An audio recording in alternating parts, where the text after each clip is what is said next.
What shall we talk about this morning?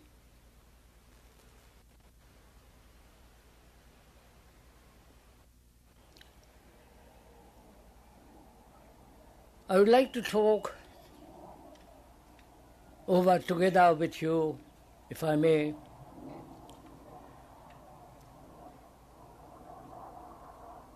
the very serious problem of how to bring about deep transformation of man, of a human being. That's what I would like to discuss, talk over, and share together.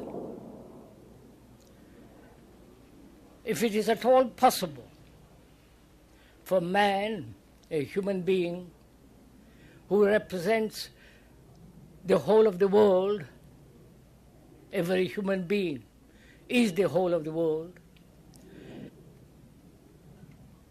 can that human entity undergo a deep, radical transformation? Not superficial changes, not move from one cage to another, or one system to another, one guru to another, or one belief to another, but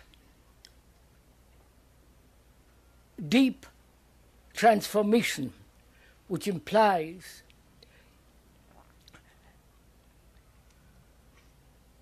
freedom totally from all belief, from all ideals, from all contradictions in our actions, in our daily life. And can this be done without any effort, without the battle of the opposites? That is the problem, and that's the question I think we ought to talk over together during these 4 talks and 2 discussions. Because I feel that when a human being changes radically, he affects the whole consciousness of the world.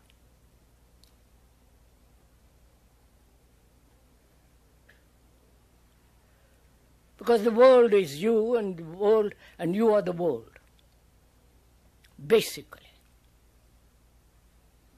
You may have different manners, different costumes, different color, different tastes, but essentially, deeply, wherever you go, in the Far East or Near East or here or America, human beings are essentially the same. They suffer, they have got great anxieties, deep problems of relationship, problems of war, nationality, great suffering. So, basically, deeply, every human being is the other human being. I think this is not a theory, a concept, a hypothesis, but an actuality. This, I think, is very important to understand. Not intellectually, not verbally, but actually feel.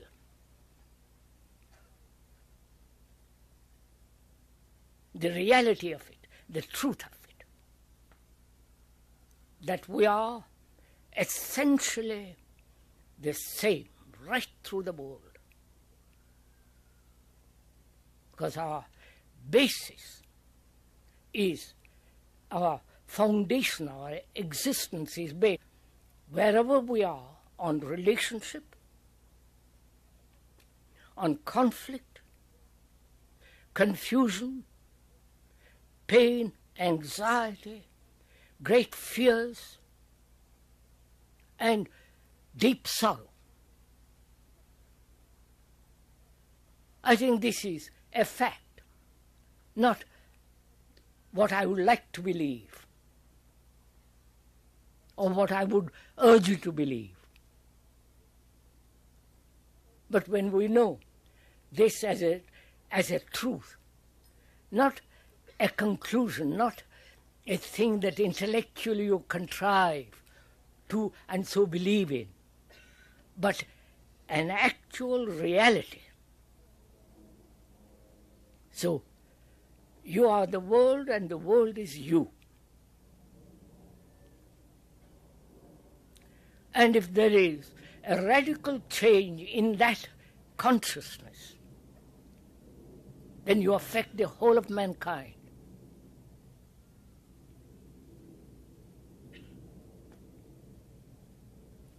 Can we go on from there?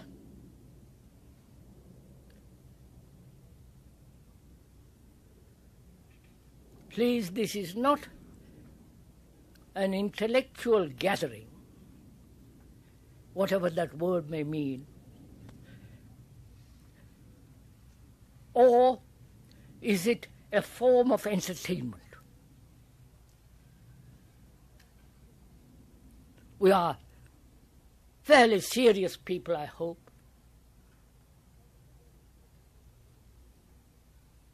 And observing what the world is, what is happening both externally and inwardly, the confusion, the wars, the brutality, and so on, so on, so on, to radically bring about a deep change which is so utterly necessary and important. It seems to me that our chief problem or our chief concern is whether it's possible to bring about a radical change in man.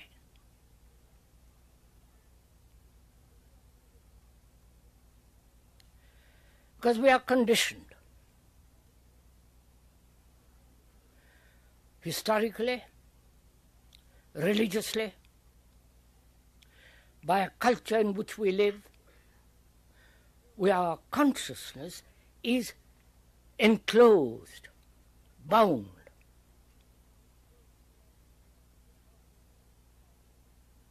And we are talking about the content of that consciousness and the changing of that content. The content makes for consciousness. Indeed. Right? Please, though the speaker is expressing this in words, we are both of us sharing the thing together. We are not doing a propaganda. We are not trying to convince you of anything, because we are not an authority. We are not a guru. To me, it is an abomination in matters of the spirit to have any kind of authority.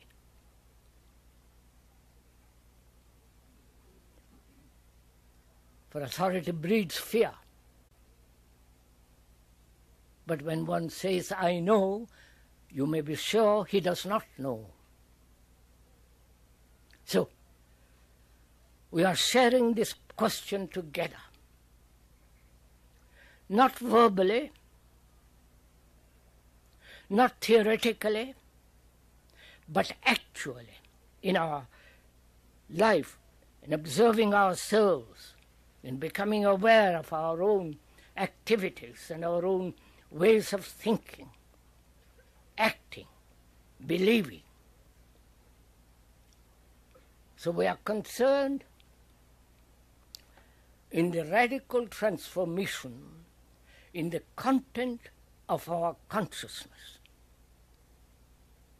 Our consciousness is made up of those things which man has collected during centuries upon centuries of existence. His ideas, his beliefs, his fears, his pleasures, his great sorrow and fear of death and all the rest of the content,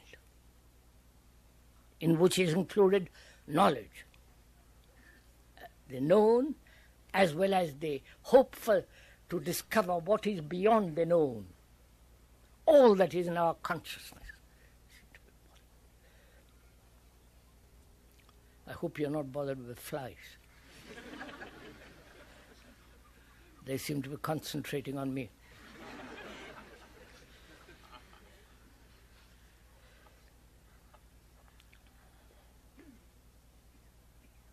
So please, we are inquiring together into the content of our consciousness, which is you,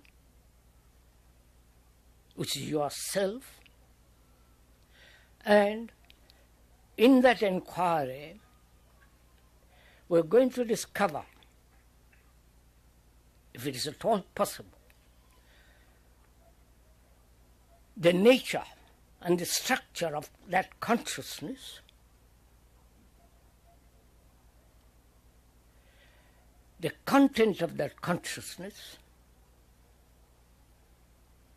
and whether it is possible to empty that consciousness of its content, are proposing to do during all these 4 talks and discussions. So it is not that you merely listen to the speaker, but you are with him inquiring into your consciousness, into your beliefs, into your ideas, fears, pleasures, and all the agonies that human beings go through together. So it is your responsibility much more than the speaker's. If you are serious and if you want to go into it, we'll go together. But if you are not serious, if you don't want to inquire into all this human misery and whether it's possible to end it, then please leave. You understand? Leave. It's not worth taking your time and trouble.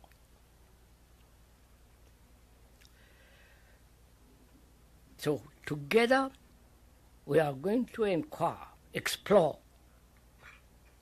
And to explore, there must be freedom. You understand? That's necessary, isn't it? If you want to inquire into something, you cannot come with all your prejudices, with all your beliefs, dogmas, and all the rest of it, and our hopes, but which will prevent your inquiry.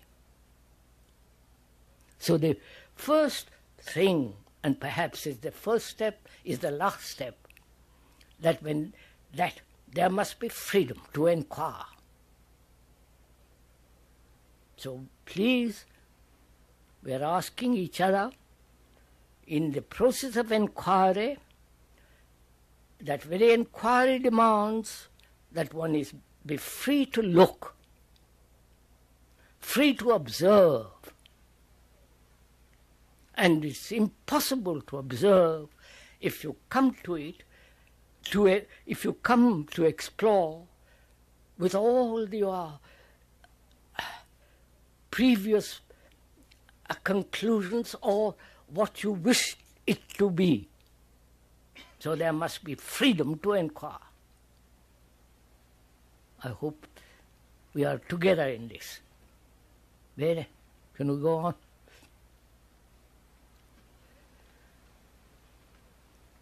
So the first thing is, in inquiry, is the inquirer, the man, the entity, different from that which he inquires? You understand my question?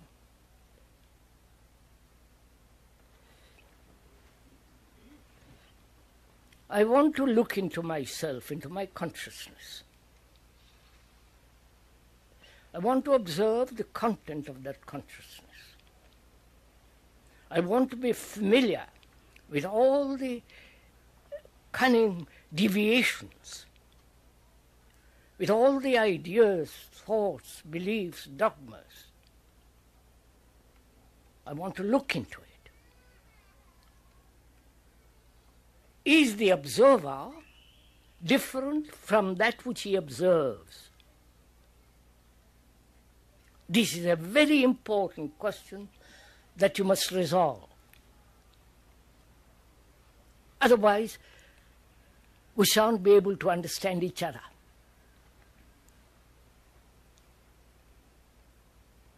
You understand? I hope I'm making myself clear, am I?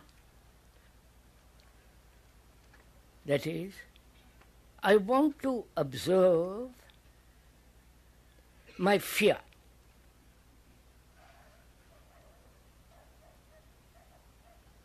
Or I want to observe why I have innumerable beliefs, conclusions, prejudices, and to inquire into it. Is the entity who is inquiring different from that which he is inquiring into? You understand? Am I different from the content of my consciousness? Do you understand? Is this mystifying? We'll come present, please. Question me a little later.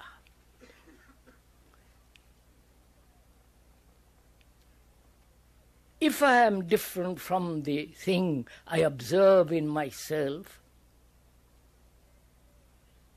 then there is a division between me and the thing which I inquire into, right?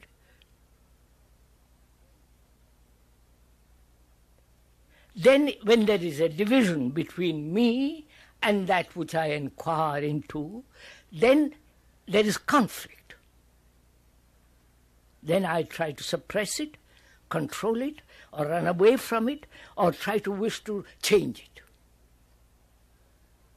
But if the observer is the observed, then there is a totally different action takes place.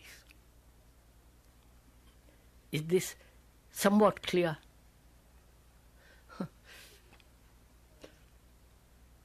quite sure what you mean by the observer is the observer. Right? We're going to go into a little more. I observe in myself anger. I'm angry.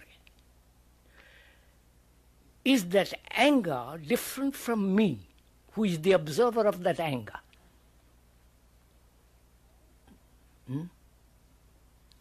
I am that anger, surely. Right? I am not different from that anger. Or, may I go on? Or I'm greedy, envious. Is that envy different from me, who is observing that reaction which I call envy? Or that envy is me? I am not different from that envy. Or take jealousy. That feeling, which we name as jealousy, is that different from me who is observing it?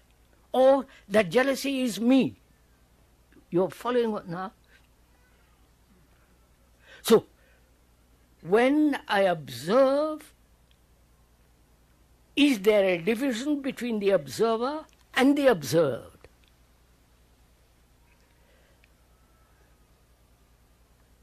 Are we dissipating the mystery of it? You understand my question? Are we together in this, or am I talking to myself? Because this is very important. right from the beginning. Because we are conditioned to this division as me different from that which I observe. We are conditioned to the conflict of this division. We are conditioned to either suppress it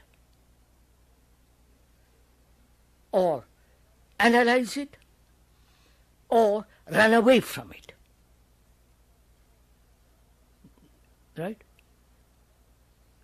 So we are educated, conditioned to accept this division as me being different from that which I observe, and therefore establish a conflict between me and that which I observe. And when one looks into it very, very deeply, not very deeply, it's fairly simple, one sees the observer is the observed.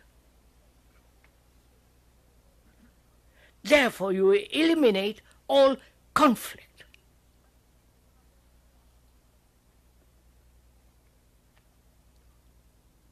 So, we are observing our consciousness, the content of it, which is our attachments, whether to a house, to a piece of furniture, or to a person, or to an idea, and so on, so on, so on. When you observe attachment, is the observer different from that which he is attached to? You understand?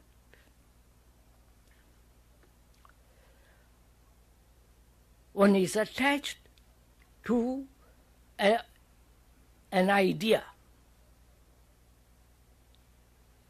That idea is created by thought. Thought which says to itself, I observe what is, and I can change what is by having an ideal and pursuing that ideal and overcoming what is. This is what we go through. Whereas the ideal is an escape from what is. No? And also, we do not know what to do with what is, therefore we try to create an idea which is the opposite of what is and hope thereby as a leverage to remove what is. Are you following all this?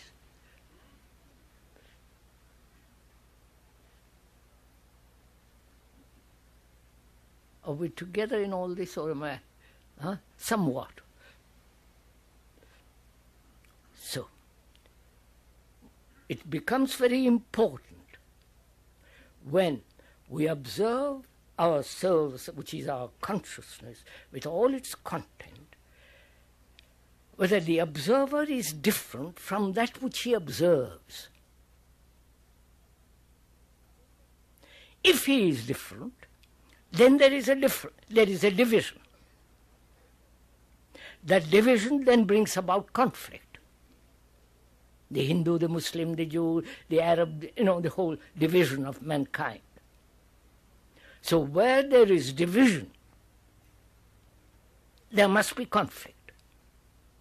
There's a law. So one observes then that in examining, exploring the content of our consciousness, the observer is the observed, right? The fear in the consciousness is my fear, because I am that consciousness. It's part of me which is afraid, right? Come on.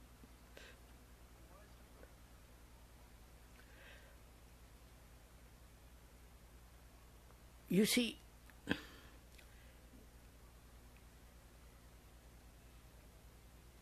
we think by this division, the observed being different from the observed, we think conflict is necessary to overcome that which is observed, right? And we are used to that conflict. It's part of our tradition, part of our education, part of our culture. And we are saying something entirely different. Therefore, there is no proper communication.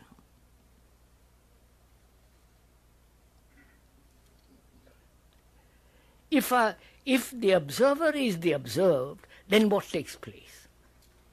You understand?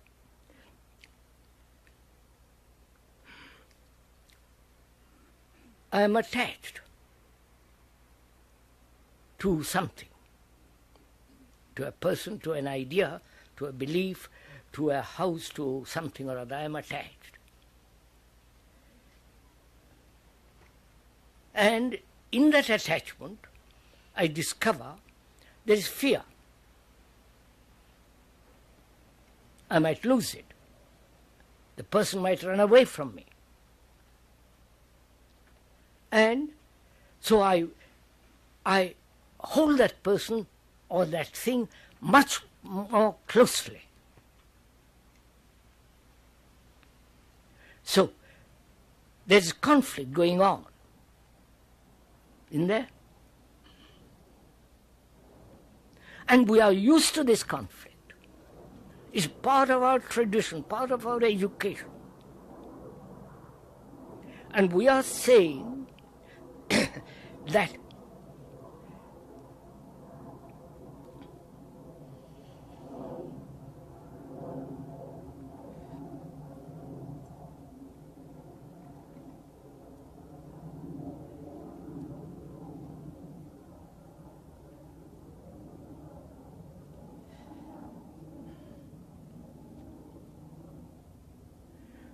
we are saying that the division is illusory, is not real. What is real is that the observer, the person who feels angry, the feeling is not different from himself. He is that. Then what takes place? You follow? Before, we thought by fighting anger, by suppressing it, by rationalizing it, by analyzing it, we'll overcome anger. Right? That is, there is a division between me and the feeling that is different. I wonder if come on. This is fairly simple. So, what is important is to remove all conflict in observation. Then we can go beyond what is. But as long as we are in conflict with what is, then we are conditioned by what is. So, the observer is the observed. The thinker is the thought. The experiencer is the experience. So when that becomes a truth, when that is truth, then we can observe our consciousness totally differently. Not as an entity who is different from that which he is seeing. Right? So, what is it in our consciousness? The three principal things that gather to itself such tremendous energy and importance. One of them is fear, right? Then pleasure, then suffering. These are the three principal elements in our consciousness, right?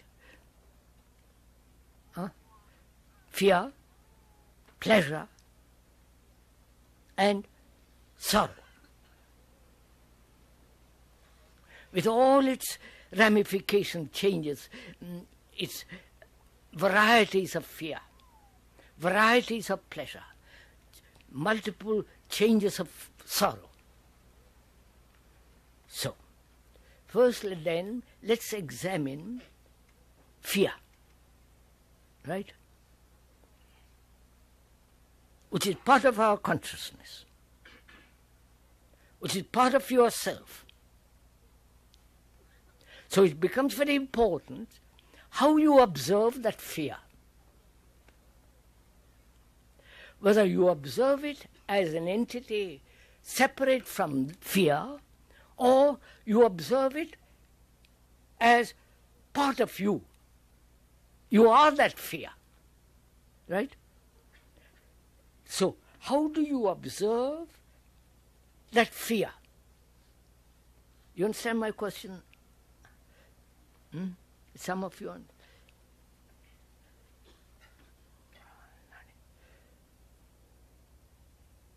Are you at all serious about all this? Does it mean anything to be free of fear? Not only certain forms of fear, to be completely and totally be free of psychological fears. Otherwise, we are slaves. Otherwise, we live in darkness. We get paralyzed. So it's very important, when we are talking about transformation of man, to understand and to be free of fear. Not only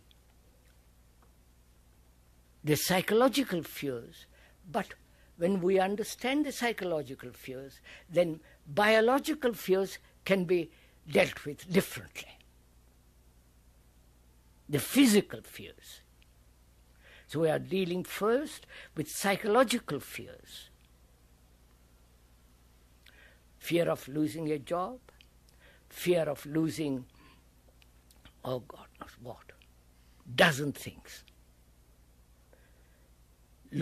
Fear of losing the person whom you think you love, fear of not being loved, fear of loneliness, fear of what, dozen things we are afraid of, from darkness to light, to all the peculiar neurotic fears that one has.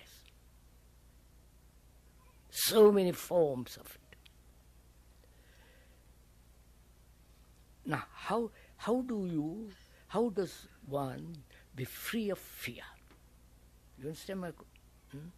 Because it is absolutely important if you want to bring about a deep transformation of human mind, human consciousness, that one should be totally and completely be free of psychological fears.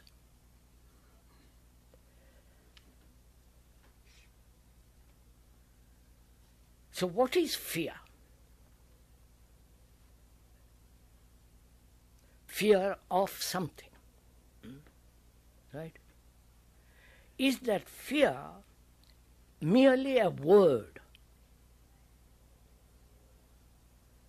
Yes? I see you don't. I must go at it differently. One is afraid of something. Has the word created the fear,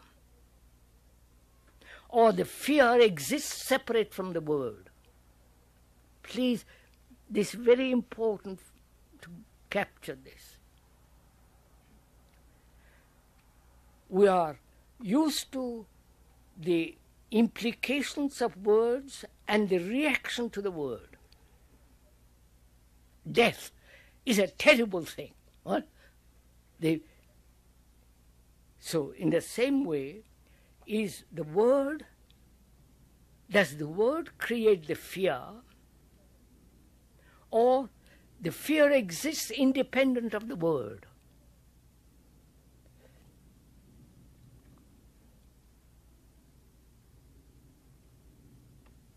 What do you think?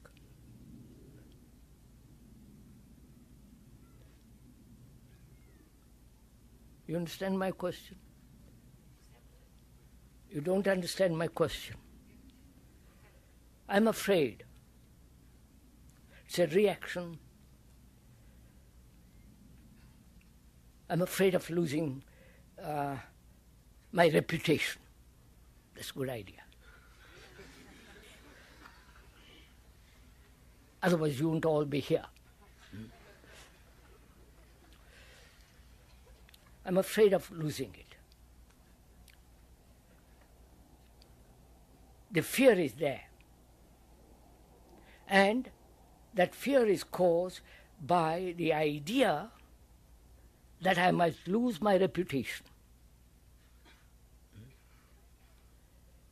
So, I want to understand the whole problem of fear, not just one aspect of fear, but the whole structure and the nature of fear, the enormity of fear.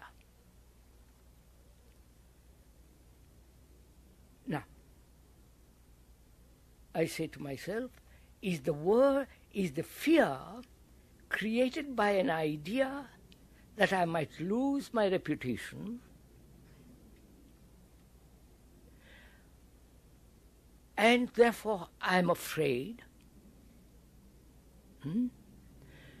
And is that fear brought about by an idea? Is the idea merely a word? You're following this? So has the word reputation created the fear? And is there a fear without the word? Without the idea that I might lose my reputation? You understand? So, is there fear because of a series of words and ideas? Or fear exists apart from the series of words, ideas, implications?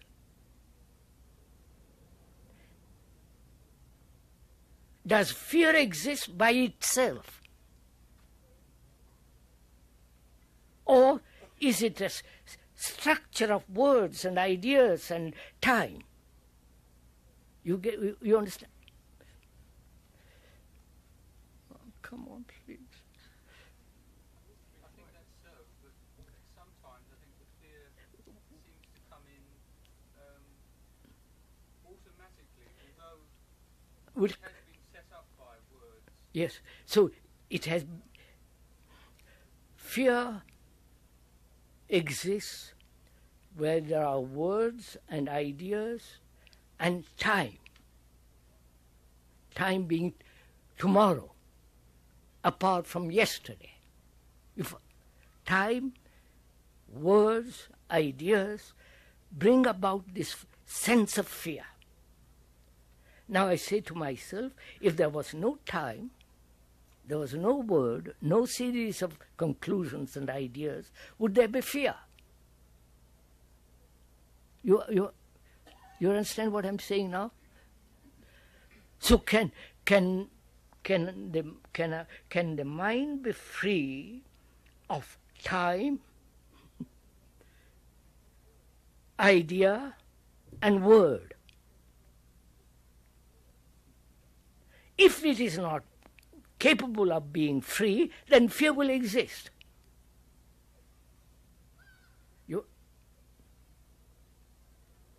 So I have to examine why the mind or the whole thinking process is caught up in words.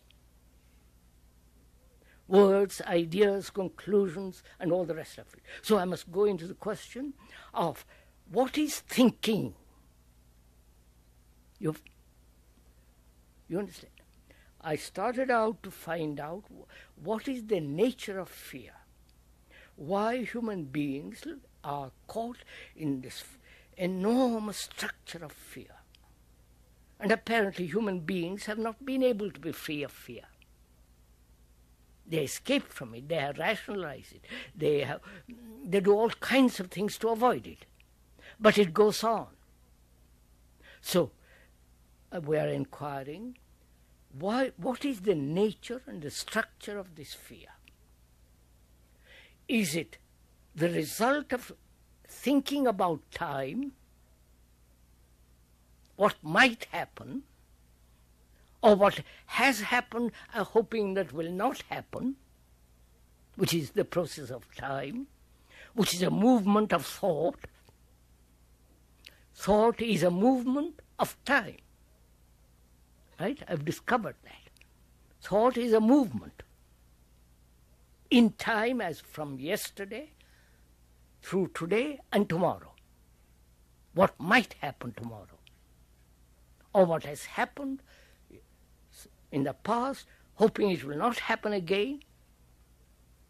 So all that is a process of time, a movement. Time is movement. And also, why the mind is caught in words. Why words have become such extraordinary importance. Words being the process of thinking, the conclusions, ideas, and all that, which is, what is thinking? Because in thinking I found out there is fear. In thinking I see time is involved. So I must go into this question of what is thinking?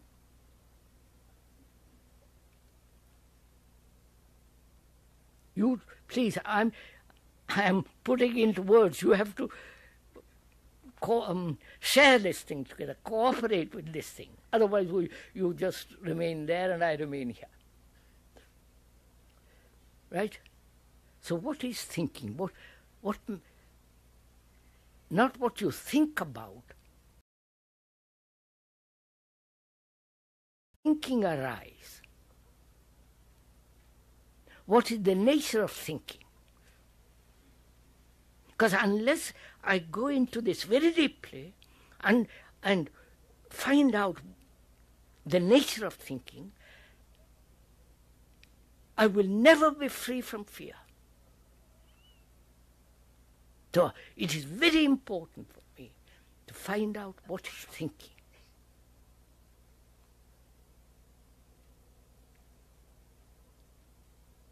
Not what people say what is thinking. You understand? After reading books or hearing somebody, then repeat what others have said what is thinking, which is second-hand. And perhaps we're all second-hand human beings. Whereas we are saying, let's find out for yourself what is thinking.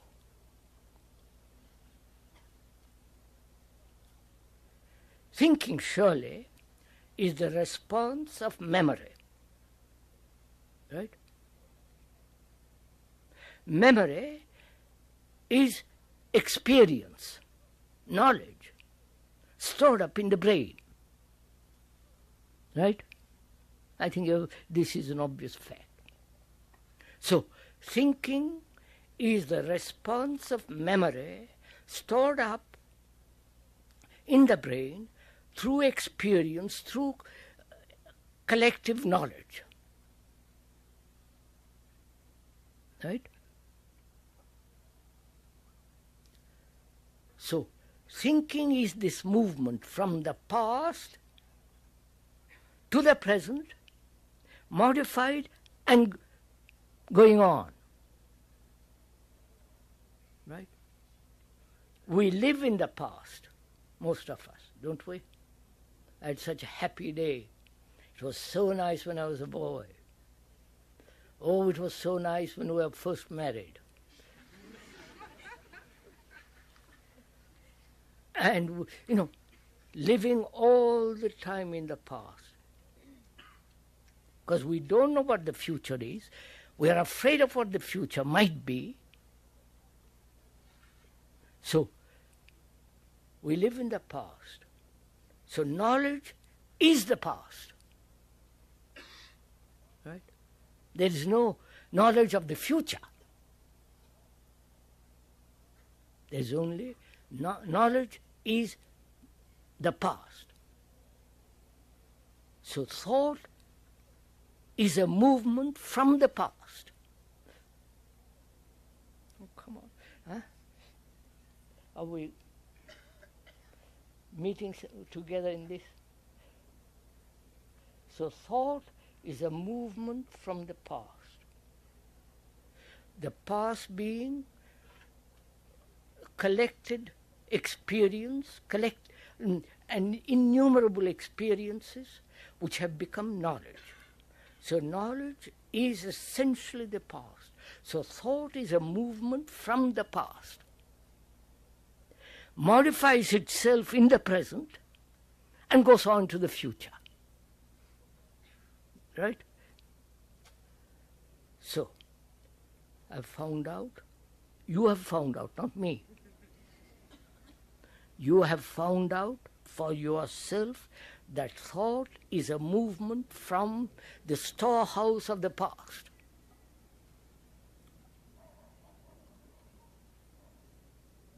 So, thought is never free. Right? I wonder if you see this.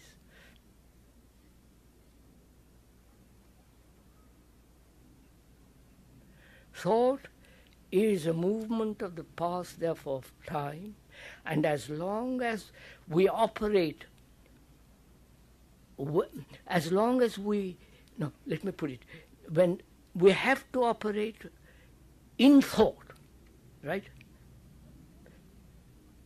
Where knowledge is necessary, we have to operate there.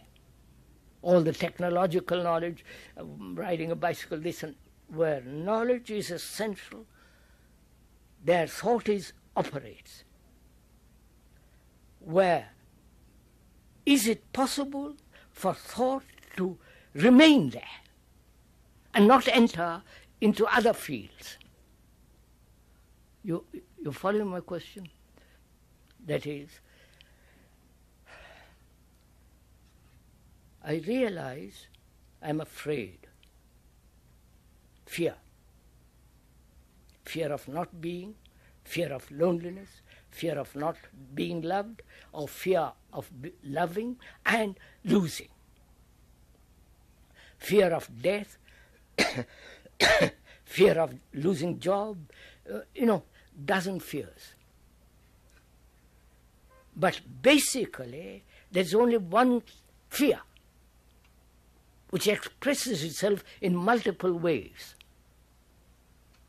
So that fear is the movement of thought. Right?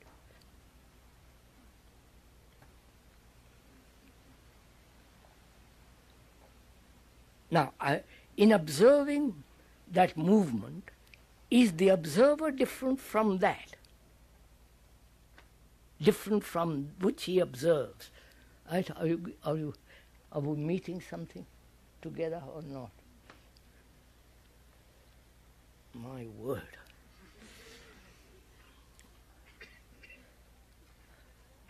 Because you see, please, if we can go into this one question completely, and when you leave the tent, the marquee, you are free of fear. You understand? That would be a marvelous thing. that will affect the whole of consciousness of mankind if you are free. So, please share this thing together. Don't let me talk about it, but let us journey into the problem together. You're afraid of something, aren't you? Every human being is, apparently. Now, is that fear different from you?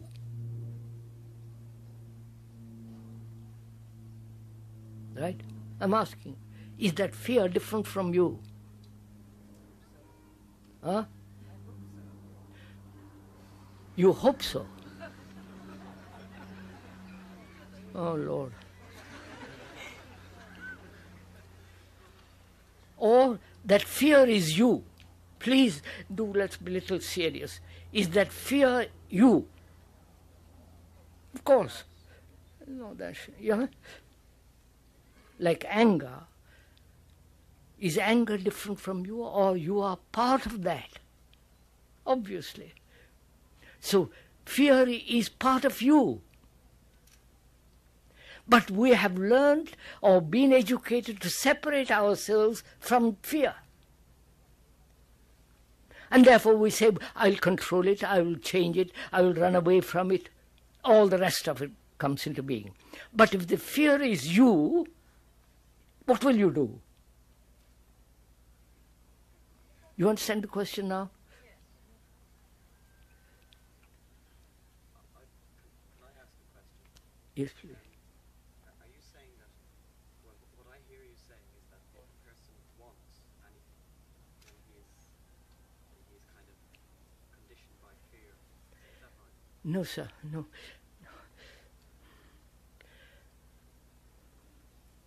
First, please get this one thing clear, at least. As anger is not different from you, which is so obvious, isn't it? Is not fear part of you? Huh? And if it is part of you, what will you do? Huh? See, we are used to separate fear from ourselves and therefore act upon fear. Suppress it, run away, all the rest of it. But when fear is you, action comes to an end. Right?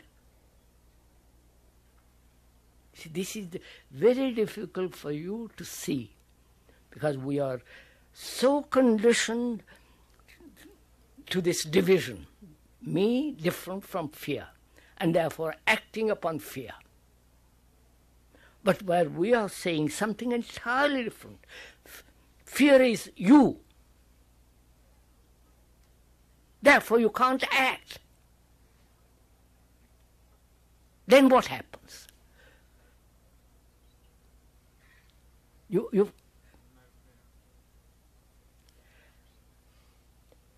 So we said, Your thoughts moving from the past to the future, from experience to what ought to be if, etc. what ought to be is what ought to be implies that you are not looking at what is. No, I mean from the past to the future, the thought moves. Thought moves from the past through the present to the future. Thought modifies itself through the present to the future, right? So, thought is still the past. It may modify itself. It may change itself. It may put on different coating, different, whatever it is, coloring. It is still the past movement.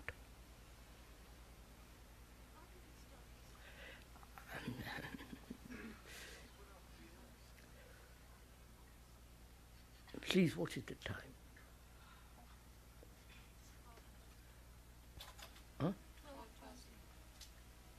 12:30 already? Please, this is very important. I want to stick to this one thing this morning, if I may. As most human beings are afraid and have accepted fear as part of their life, and therefore live in darkness, therefore live in a kind of paralytic state, and being afraid, all forms of neurotic habits, neurotic activities come. It's very important, if there is to be transformation in the human consciousness, that fear must be totally eliminated. And we say it is possible. It is only possible when conflict between the person who says, I am afraid and I will do something about fear, when that conflict comes to an end. That is when the division comes to an end. And that division is artificial. It's an illusion. What is actuality is the fear is part of you. Therefore, you cannot do a thing about it. Right? Psychologically. Therefore, your whole attention is moved to undergoes a change. Before, attention was given to the conflict, suppressing, denying, running away. But now when there is,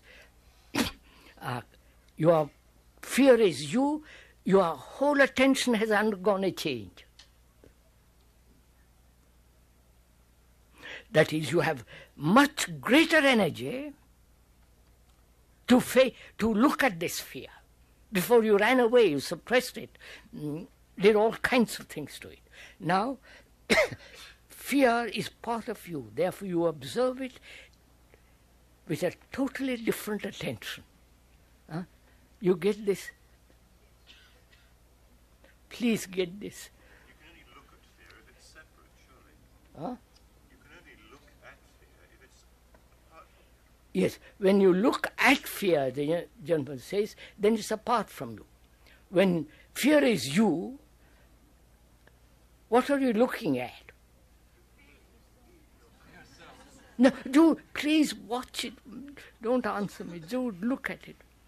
When fear is you, what are you looking at? You're unable to look. You're not looking at fear, you are that. So your attention has changed. Please, this is... Perhaps there's no, perhaps there isn't a you to be the fear. Perhaps there's only fear. We come to that. Attention has changed, right?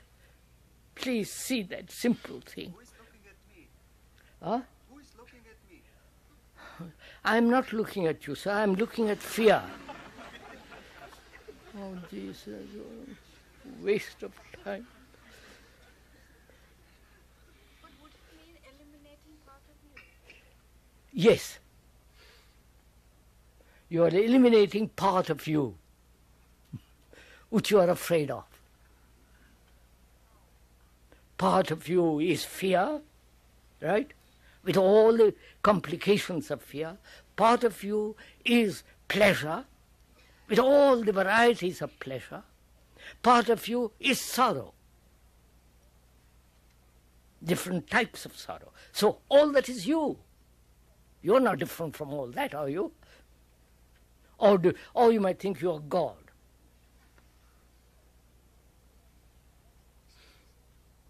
If you think you are not all that, then you are something different from all that. And if being different, you are something superhuman. Right?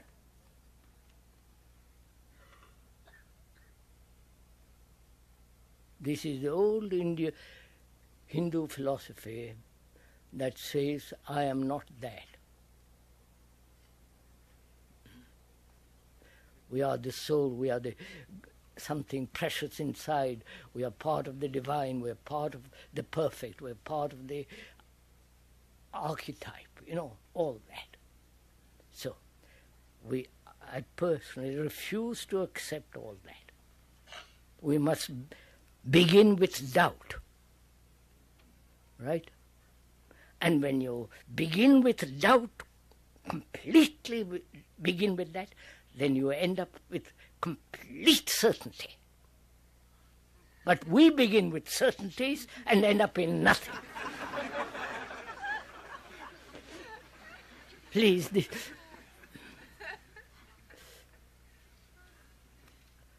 so, please give your attention to this question. As long as there is division between you and fear, then there is conflict. There is a wastage of energy by suppressing it, running away from it, talking about it, going to the analysts and so on and on and on and on. But whereas, when you see the truth that you are that fear, your whole attention, your whole energy is gathered in this attention to look at that thing. Now, what is that thing which we call fear? Is it a word which has brought fear, or is it independent of the word? You're following this? If it is the word, that the word being the associations with the past, I recognize it because I've had fear before. Do you understand? I look at that fear, though it's part of me, because I name it, and I name it because I've known it happen before. So, by naming it, I've strengthened it. I wonder if you see this. So, is it possible to observe without naming it?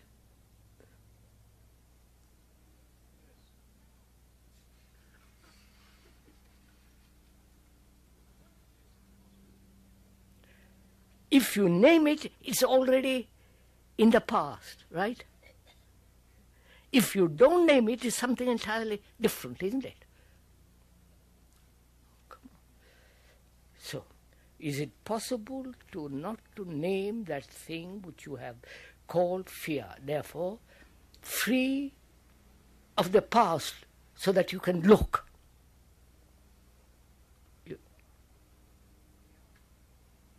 You cannot look if you are prejudiced. If I'm prejudiced against you, I can't look at you. I'm looking at my prejudice.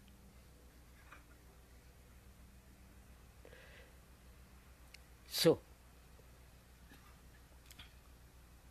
is it possible not to name the thing at all? And then if you do not name it, is it fear? Or has it undergone a totally different a change? Because you have given all your attention to it. You understand? I wonder if you get it. When you name it, you are not giving attention to it. When you try to suppress it, you're not giving your attention to it. When you try to run away from it, you're not giving your attention to it. Whereas, when you observe that fear is you,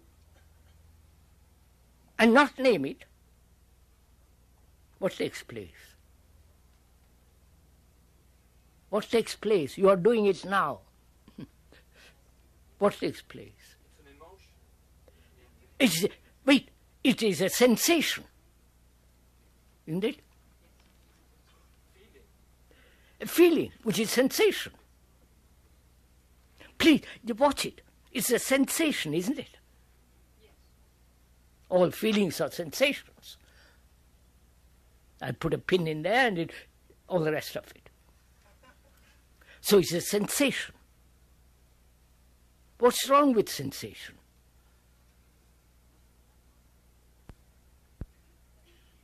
Nothing is wrong with sensation, is it? But when sensation plus thought, which becomes desire, with its images, then the trouble begins. I wonder if you understand all this. This is too much probably in the morning.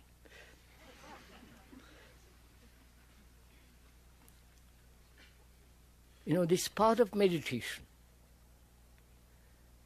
You understand? This is really part of meditation. Not to sit under a tree and just think about something or other, or try to concentrate, or try to repeat some mantra or some words, Coca-Cola or something or other. But this is really meditation, because you are inquiring very, very, very deeply into yourself. And you can inquire very deeply only when you are really, without any motive, when you are free to look. And you cannot look if you separate yourself from that which you are looking at. Then you have your complete energy to look. It is only when there is no attention, then fear comes into being. You understand? When there is complete attention, which is complete, total energy, then there is no fear, is there? It's only the inattentive person that is afraid. Not the person who is completely attentive at the moment of that feeling that arises. That feeling is a part of sensation. Sensation is normal, natural. It's like looking at a tree, looking at people, sensation. But when sensation plus thought, which is desire, with its images, then begins all our problems. You understand this? Simple, right? Now, can you look at your fear, be serious for 5 minutes? Can you look at your fear, whatever it is, not separate yourself from that fear, but you are that fear, and therefore you give your total attention to that fear. Then is there fear? Then walk out of this tent without fear.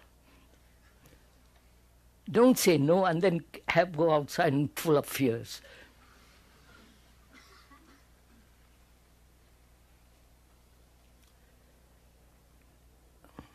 Right? Do you want to ask questions about this? I'd just like to ask, at the beginning you said that all this was more our responsibility than yours. What did you mean by this? Or why did you say that?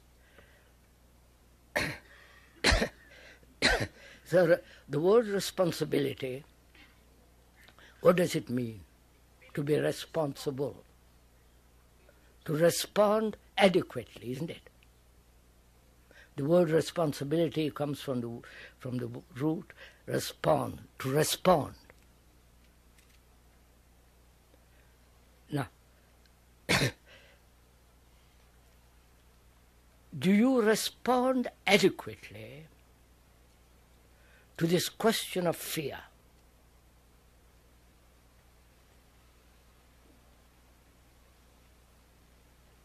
Or do you respond with all your tradition, with your culture, you follow all that conditioning, and therefore which prevents you from responding fully to this question?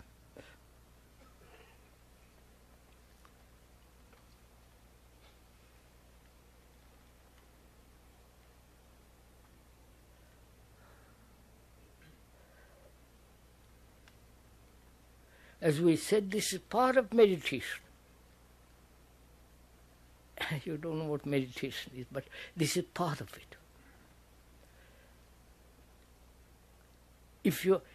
When the mind is not afraid, then only it's capable of entering into something totally different. But being afraid, to try to meditate only leads to illusion, to all kinds of deceptive experiences. So meditation is the investigation into your consciousness, into yourself, and see if there can be freedom from that, from the fear, from the to understand the nature and the structure of pleasure. Because we all want pleasure. To understand it, to go into it, to find out what is accurate in pleasure, what is right in pleasure. Enjoyment, joy. And also in inquiring the whole problem of fear, not only your particular fear, but sorrow, but the sorrow of mankind. All that's involved in meditation, which is to discover the truth in yourself, to discover the truth which is a light to yourself, so that you don't follow anybody. That's enough for today, isn't it? Is that enough for today?